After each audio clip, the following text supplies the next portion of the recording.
আপনিও জানেন ফেরেশতা কত রকমের আছে আর ফেরেশতা কতটি আছে। ফেরেশতা প্রথম কথা যে কতটি আছে তার গণতি নাই। আল্লাহ তাআলা আসমানের উপরে একটা ঘর তৈরি করেছেন, তার নাম হলো বাইতুল মামুর। ওই বাইতুল মামুরে এক টাইমে 2 রাকাত নমাজ পড়ার জন্য 70,000 ফেরেশতা ঢুকে। 2 রাকাত নমাজ পড়তে যা টাইম লাগে অতক্ষণ টাইম দিয়ে এরা বেরিয়ে যায়। তারপরে আর একগুলো ফেরেশতা ঢুকে 70,000। তো আল্লাহ রাব্বুল আলামিন বাইতুল মামুরকে যেদিন তৈরি করেছেন সারা জাহানকে সৃষ্টি করার পর, সেদিন থেকে যে প্রথম ওই ব্যাচ 2 রাকাত নামাজ পড়ে বেরিয়েছে, আজ পর্যন্ত এত দিন হয়ে গেল ওই ব্যাচ দ্বিতীয়বার বাইতুল মামুরে ঢুকে 2 রাকাত নামাজ পড়ার সুযোগ পায়নি। কেন? যে ফেরেশতাদের পালা এখনো শেষ হয়নি। তাহলে ফেরেশতা কতটি আছে? কতটি ফেরেশতা আছে? তো প্রথমে গুনেন তো। এটা গায়ে না হলো গুয়া গাঁ। তো গুয়া গাঁতে আপনি একেবারে মূর্খ হয়ে থাকেন না, কথা কটা শিখেন।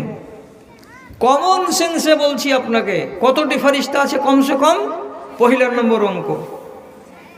পৃথিবীতে এখন 765 কোটি মানুষ বাস করে। 765 কোটি একে যদি 2 দিয়ে গুণ দেওয়া যায় তাহলে 1530 কোটি হয়। কত? 1530 কোটি হয়। 2 দিয়ে কেন গুণ দিলাম? প্রত্যেকটা মানুষের ডান কাঁধে এবং বাম কাঁধে 2টো করে ফেরেশতাকে নিযুক্ত করা আছে। আপনার ছোট বাচ্চাটা, আপনার মেজ বাচ্চাটা আপনার ঘাড়ে, আপনার বাড়িওয়ালির ঘাড়ে, সারা পৃথিবীর খ্যাপা পাগলা লেলা আলেম মাস্টার ডাক্তার ইঞ্জিনিয়ার সবারই কাঁধে রব্বুল আলামিন 2টো করে ফেরেশতাকে নির্দিষ্ট করে রেখেছেন। তাহলে 765 কোটি যদি এখন মানুষ থাকে তাহলে তার দ্বিগুণ কত করলাম? 1530 কোটি ফেরেশতা শুধু মানুষের ঘাড়ে বসে আছে। ওরে আল্লাহ! আর কতটি আছে? আর কতটি আছে? পৃথিবীতে যত রমণীর পেটে 120 দিনের বাচ্চা হচ্ছে, মাংসপিণ্ডটা, ওইতটি নারীর কাছে একটা করে ফেরেশতা আসছে আর এসে ওর পেটের ভেতরে রুহটাকে রেখে দিয়ে বাচ্চাটার তকদির, কতদিন বাঁচবে, কতটি খাবে, চোট্টা হবে না ভালো হবে, লিখে দিয়ে বেরিয়ে চলে আসছে। আপনি হিসাব বলুন তো, আপনাদের উত্তর দিনাজপুর জেলায় প্রতিদিন কটা করে বাচ্চা পয়দা হয়? আর যদি একদিনের হিসাব বের করেন তো ওই হিসাব করতে গেলে প্রতি রাত্রে কতটি নারীর কাছে ওই নিযুক্ত ফেরেশতা আল্লাহ তাআলা পাঠাচ্ছেন। তাহলে সারা পৃথিবীতে 765 কোটি মানুষের ভেতরে অর্ধেকটি যদি কি হয়? নারী হয়। আবার তার অর্ধেকটি যদি কি হয়? গর্ভবতী হয়। তাহলে কত কোটি ফেরেশতা এই কাজের জন্য রূহ নিয়ে আসছেন আর যাচ্ছেন। আর একগুলো ফেরেশতা যারা আসমান থেকে নতুন নতুন রূহগুলো নিয়ে আসছে, আর একগুলো ফেরেশতা আছে হাজার হাজার। দুনিয়ার মানুষগুলো যখন জান কবজ হয়ে যাচ্ছে তখন ওর রূহগুলোকে হয় আসমানের উপর দিকে ইল্লিইনে নিয়ে যাচ্ছে, আর না হয় সিজিনে নিয়ে যাচ্ছে। ওরে আমার ভাই জানেরা, আমরা মোটা অঙ্কে দেখতে পেলাম ফেরেশতা আছে এতটি। জিয়াতি হয়ে গেল মৌলভী সাহেব, হিসাবে তো বেশি পাওয়া গেল না। তো আসল হাদিস তো শুনেননি। রাসূলুল্লাহ আসমানের সফরে গেলেন। আসমানের সফরে গিয়ে প্রথম আকাশে যখন বুর্রাক থেকে এমনি করে দেখছেন নামুদিকে যে এটা আসমান, তো আসমানের এটা হলো পিঠ, এখানে একটু পা রেখে দেখি বা দাঁড়িয়ে দেখি। তো সুবহানাল্লাহ, সহি হাদিস কি বলছে? মা ফিহা মাউযিউ কাদামিন ইল্লা ফিহা জাবহাতুন সাজিদাতুন লিল্লাহি। পূর্ব দিকে তাকালাম, যত দূর পর্যন্ত নজর যায়, পশ্চিম দিকে তাকালাম যত দূর পর্যন্ত নজর যায়, উত্তর দিকে তাকালাম যত দূর দৃষ্টি যায়, দক্ষিণ দিকে তাকালাম যত দূর দৃষ্টি যায়, যেদিকে তাকাই চারিদিক চারিদিক চারিদিক আসমানের, শুধু কে যেন সাদা কাপড় পরে, সাদা পায়জামা পরে, সাদা পাঞ্জাবি গায়ে দিয়ে, সাদা টুপি পরে, শুধু সাদা সাদা সাদা সাদা চেহারা মনে হচ্ছে, সব উপুড় হয়ে জমিনে সাজদাতে পড়ে আছে। আমি জিবরিলকে জিজ্ঞেস করে বললাম, এগুলো কি জিবরিল, এগুলো সাজদায় সব কে পড়ে আছে? আমাকে উত্তর দিয়ে বলছেন, হ্যাঁ উলাই মালায়েকাতুল্লাহ, এগুলো হলো সব আল্লাহর ফেরেশতা। কতটি ফেরেশতা আছে, কতটি ফেরেশতা আছে? নবীজি বলছেন, ইন্নালিস সামায়ে আত্তাতুন, জমিনটা কি হয়েছে না আসমানটা কেমন হয়েছে, তো যেমন কোনো গাড়িতে বোঝ যদি বেশি হয়ে যায় তো তাহলে কি করে, গাড়িটা যখন চলে তখন কচ কচ কচ কচ করে আওয়াজ করে। কি কেন আওয়াজ করে? বেশিটা বোঝ চাপিয়ে দিয়েছেন বলে গাড়ির ধুরিগুলো আর উলুয়াগুলো সব কচর মচর আওয়াজ করে। তেমনি নবীজি বলছেন আসমান কচর মচর করে আওয়াজ করছে। আর হাক্কাল্লাহ তাইতা, এবং এটা তার উচিত হলো যে সে যেন কচর মচর করে আসমান। কেন কচর মচর করে? তো আসমানের উপরে এত লোড পড়েছে, এত বোঝ পড়ে গেছে। আল্লাহ রাব্বুল আলামিনের ফেরেশতারা এত আছে যে তারা সারাটা প্রান্তকে প্রান্ত দখল করে রেখেছে। তারা সিজদায় পড়ে পড়ে আল্লাহ রাব্বুল আলামিনের জিকির আজকারে মস্ত হয়ে আছে। এবার হিসাব করেন তো কতটি ফেরেশতা আছে, ফেরেশতার ক্ষমতা কতটুকু। ক্ষমতার কথা যদি জানতে চাও ভালো করে শোনো। তাইফের মাটিতে নবী করিম সাল্লাল্লাহু আলাইহি সাল্লামকে মেরেছিল কয়েকটা লোকের নেতৃত্বে একদল ছেলেপিলে। যখনই মার খেয়ে নবীজি সাকিফ গোত্রের খেজুরের বাগানে, আঙ্গুরের বাগানে বসলেন রক্তাক্ত হয়ে, সেখানে বসে বসে রব্বুল আলামিনের কাছে কাঁদছিলেন আর বলছিলেন, পরওয়ারদিগার তুমি আমাকে কোন লোকের কাছে পাঠিয়েছো যারা নবীকে পর্যন্ত চিনল না, মেরে লহুলাহান করে দিল। এই আল্লাহ তুমি এমন কওমের কাছে আমাকে কেন পাঠালে? এইগুলো নবীজি বলছিলেন এমন সময় এক ফেরেশতা নাজিল হয়ে নবীজির কাছে এলো। আর আসার পরে হযরতে জিবরিলও এলেন, এসে ইশারা করে বলছেন, এই নবী, এই যে দেখেন আমার সাথে এই যে দুটো ফেরেশতা এসেছে, এরা হলো পাহাড়ের ফেরেশতা। আপনি যদি ইশারা করে দেন পাহাড়ের ফেরেশতাকে, তো যেটা বলবেন সেটাই করে দেবে।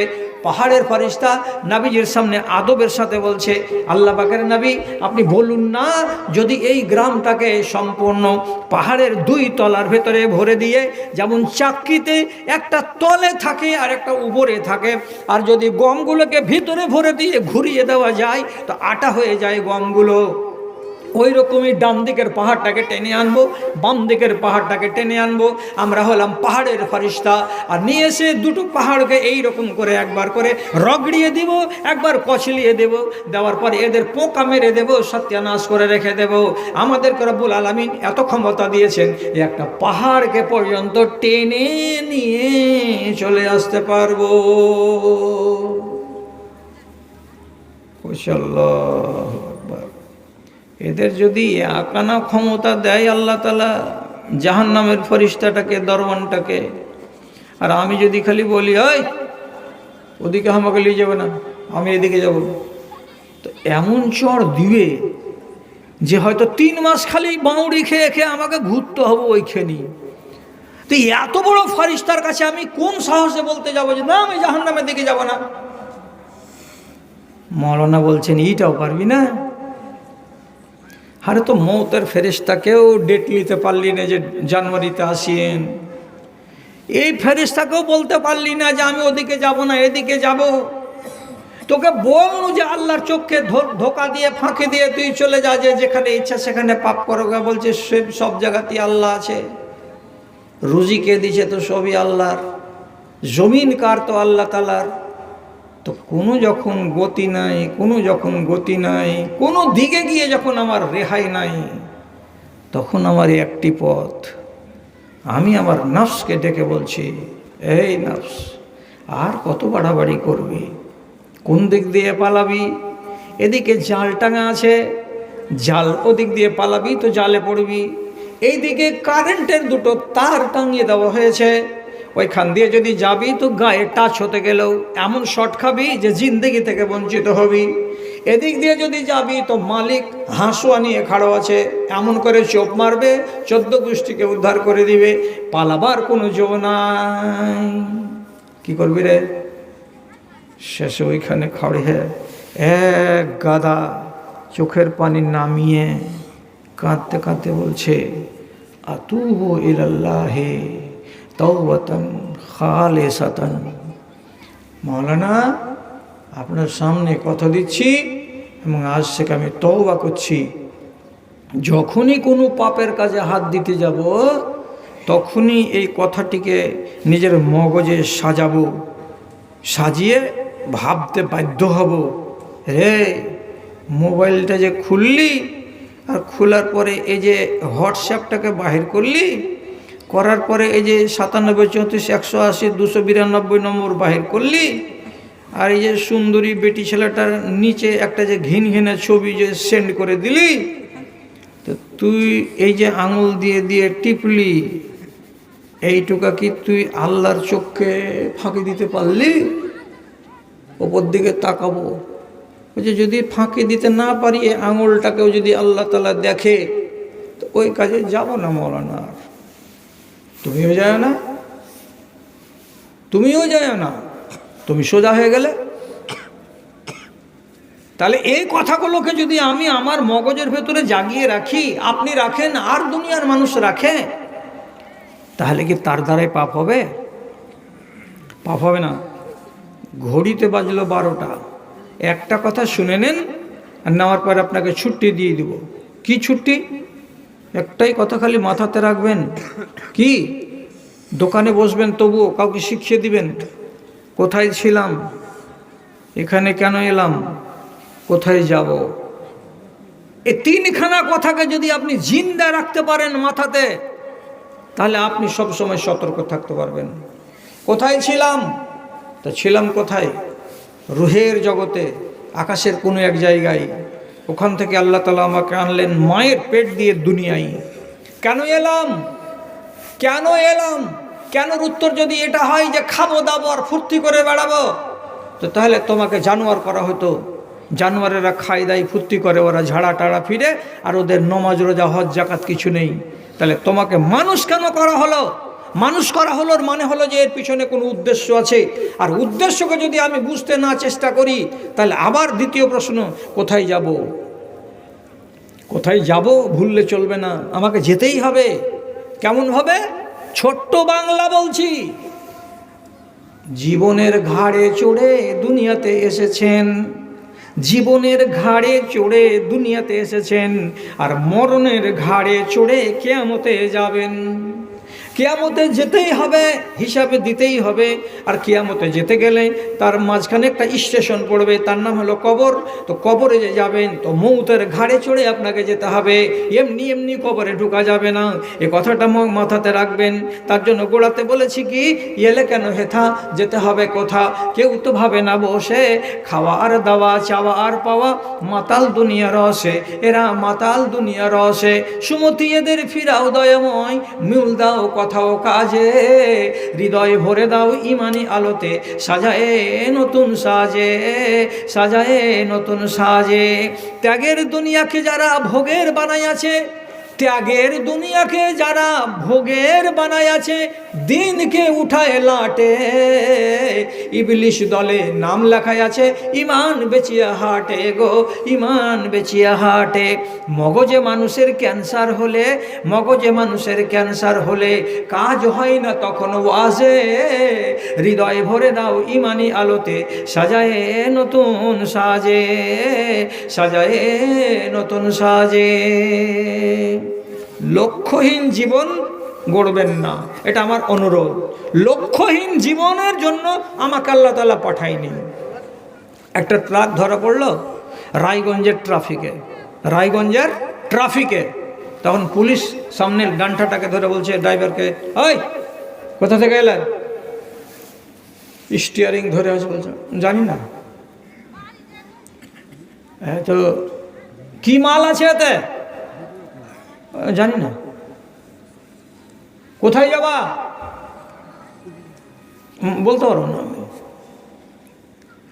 আচ্ছা, যদি ড্রাইভার বলে যে কোথা থেকে এলাম জানি না, কি মাল আছে জানি না, কোথায় যাবে জানি না। তাহলে দুটার একটা হবে কি, হয় পাগলা আছে আর না হয় মদখোর আছে, হয় পাগলা আছে না হয় মদখোর আছে। তো যদি পাগলা হয় তাহলে তো ছেড়ে দেব, আর যদি মদখোর হয় তাহলে কোনটা করা যাবে এখন? বলছে আপাতত ফাইসালা, গাড়িটাকে থানাতে ভর। ওই গাড়িকে ট্রাফিক পুলিশ সাথে করে নিয়ে গিয়ে থানাতে ভরবে। যদি মদখোর থেকে থাকে তো 8 ঘন্টাতেই নেশা নেমে যাবে। নেশা নেমে যাওয়ার পরে তখন সোজা কথা বলবে। 8 ঘন্টা পরে যদি আবার জিজ্ঞেস করা যায়, গাড়িটা কোথা থেকে আনলি জানি না, কোথায় যাবি জানি না, মাল কি লোড আছে জানি না, তাহলে এর মতো লোকটাকে এবার চালান কেটে দিয়ে পাঠিয়ে দিবে ডিস্ট্রিক্ট জেলে, ওখানে থাকগা। কেন?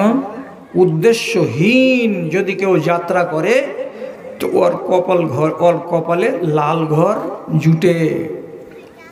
জানতে হবে গাড়িতে কি আছে, এলাম কোথা থেকে জানতে হবে, যাব কোথায় জানতে হবে। যদি একটাও জানা না থাকে তাহলে যেখানে ভরেছে লাল ঘর সেটাই ঠিকানা ঠিক আছে। আপনিও জেনে রাখবেন আপনি এসেছেন কোথা থেকে, এখানে এলেন কেন, এখান থেকে আপনার আবার গন্তব্য কোথায়। আপনি 3খানা জিনিসকে মগজে সক্রিয় করে রাখবেন, আল্লাহ তাআলা আপনার হেফাজত করবে ঈমানের, আপনি বরবাদির হাত থেকে বেঁচে যাবেন। ওয়াজ কতটি শুনবেন? এলাকার লোক কেউ তো বেশি সময় দিয়ে ওয়াজ শুনে না। আমি 5 মিনিট কম 11টায় কথা বলতে শুরু করেছিলাম, এখন আমার ঘড়িতে বলছে 12টা 10 মিনিট। আর 5টা মিনিট যদি কথা বলি তাহলে আমার কথা বলা হয়ে যাবে 1 ঘন্টা 20 মিনিট। আর কথা বলছি না, আপনারা চলে যাচ্ছেন। মাদ্রাসাটাকে বাঁচাতে হবে, এটা কোরআনের হিফজের মাদ্রাসা। এই কোরআনের হিফজ সম্বন্ধে অনেক কথা আলেম ওলামা বলে গেছেন, আমি আর অন্য কথা আপনাদেরকে বলছি না। তো শুধু এতটুকু দাবি করছি, 2000 টাকা 50 কেজি ভুট্টা ঠিকাদার। তো আপনাদের কাছে অনুরোধ করছি যে আমার মতো শেষকার মানুষটাকে আপনারা যতটি লোক আছেন অল্প অল্প করে ভুট্টাগুলা কিছু লেখান, আর 5, 10, 20, 100 করে কিছু টাকা দেন আল্লাহর ওয়াস্তে।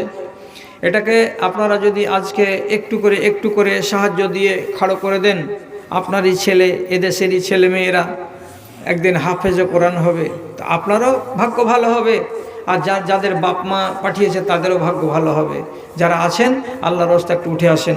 আমাদের এক ভাই কন্ট্রাক্টর না কি বললেন, ঠিকাদার সাহেব, উনি 2000 টাকা দিয়েছেন এবং 50 কেজি ভুট্টা দিয়েছেন। আমার ভাই ঠিকাদার সাহেব উনি আমার বেলায় শেষখানে এসে ইনি এই দানটা পাঠিয়েছেন, 2000 টাকা এবং 50 কেজি ভুট্টা। আর কেউ যদি থেকে থাকেন আল্লাহর ওয়াস্তে একটু সাড়া দেন ভাই, খালি খালি হাত চলে যান না, অল্প করে দিয়ে যান আমার হাতে। মেয়ের বিয়েতে মসজিদ খরচ কিছু টাকা নেওয়া যাবে কি? মসজিদের খরচ যারা বিয়ে নিয়ে এসেছে ভোপলা থেকে, তো আপনার মসজিদের খরচ ওরা টানবে কি জন্য? করতে পারো তো করো, না করতে পারো তো যে ভালাতে আছে ও ভালাতে থাক। আর যদি ওর কাছে খরচই নিবা তো ওর গায়ে যাও, যে বলে ভাই আমাদের মসজিদে খরচ হচ্ছে জুটাতে পারি না, আপনারা কিছু টাকা দেন। আজকে বিয়ে নিয়ে এসেছি আর বিয়ে আনার লোকগুলোকে আপনি বলছেন যে মসজিদের খরচা দেন। 1 পয়সা আমি দিব না, আমি যদি বিয়ে আনি তো। যে কোনো জরিমানার টাকা দিয়ে মসজিদের কোনো কাজ করা যাবে কি? জরিমানার টাকাকে হাদিসে বলা হয়েছে আওসাখুন নাস, গায়ের ময়লা, মানুষের গায়ের ময়লা। কেন যে এটা হলো জরিমানা। এই টাকাটা গরিব, দুঃখী, অসহায়, কাঙাল, ফকির এরকম মানুষগুলোকে আপনারা দান করে দিবেন, এটা হলো ভালো কথা। আর মসজিদ তো সাজদার জায়গা, সাজদার জায়গাতে আওসাখুন নাস, ময়লা আপনি লাগাবেন না। আলহামদুলিল্লাহ, একজন 500, আর একজন ভাই 100, আর এক ভাই আমার 100 টাকা দিয়েছেন। আলহামদুলিল্লাহ, মাশাআল্লাহ, জাযাকাল্লাহ। তোমার আদেশে দিন চলে যায়। আর 10-12টা লোক উঠেন, দেন 100 টাকার টাকাগুলো দেন। তোমার আদেশে দিন চলে যায়, আধার নেমে আসে রাতে। আলহামদুলিল্লাহ, আরেকজন ভাই 100 টাকা দিয়েছেন। দান কবুল করো পাক সুবহান, মিটে দাও তাদের মনের মান। ওহি আল্লাহ দয়াময় মেহের করিবে, দানকারী দানকে কবুল করিবে। আমিন আমিন। হাজি আমার দ্বারাতে 1000 টাকা